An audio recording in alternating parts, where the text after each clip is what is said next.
So why are we surprised? All the good people keep away from politics. Who will be in politics? It's a vacuum. It will be filled by bad people.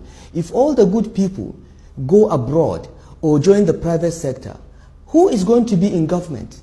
The people that are not so good. And this is what is happening. We are seeing an intersection of bad people in government, bad people in politics, and our country is running down. It's going down the drain.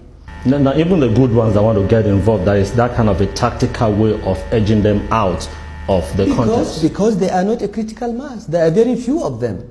There are very few of them. When we were in the government, only about 4 of us as ministers could stand up and say we disagreed with President Obasanjo. There are 42 ministers. Only about 4 that I remember could speak in council against anything Obasanjo wanted to do if we disagreed. Why? So others will just agree with? Everybody will keep quiet. And this is the problem. When you pick people that have never achieved anything in their lives and put them in these very senior government positions, they want to remain there forever. They will do anything to remain there. They would not tell the president the truth. They will not look at the governor and tell him the truth, which is their job as advisors. Because a minister is an advisor to the president. In that case, is it the fault of the people or the fault of the man who plays them? Because no, it is a bit of both. Okay, it is the fault of the elites, in my opinion. I won't say the people. In every society, the elites, those that are privileged with education, money, or influence, are the ones that ought to sit down and set the tone for the structure of that society.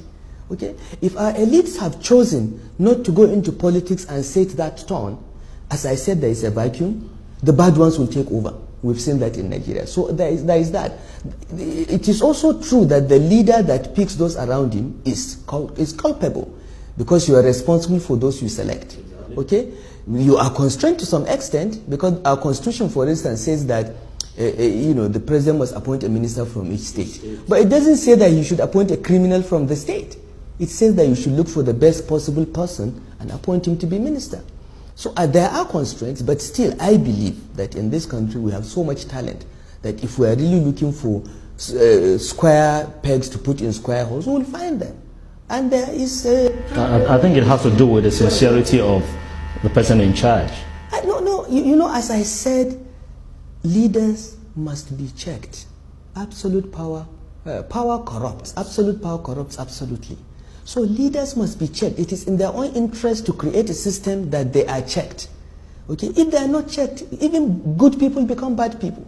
I have seen that transformation. I know many people that I have worked with, that I have interacted with, that were really good when we worked together. Some of them have become governors and ministers, and they have become monsters, because there is no check and balance. Leaders must be checked throughout history. So it is not just the leader. The people must be able to speak out. The people must complain. The elites must come and say this is not acceptable. But in this country, we have a conspiracy of silence by the elites. Everybody just keeps quiet because everybody is just waiting for his turn. And it is not taking us anywhere. We are all going to be consumed by this crisis. This keg of gunpowder that we're sitting on, in which 75% of the population is below the age of 35, they have no jobs, no hope, and they have not seen a country that ever functioned.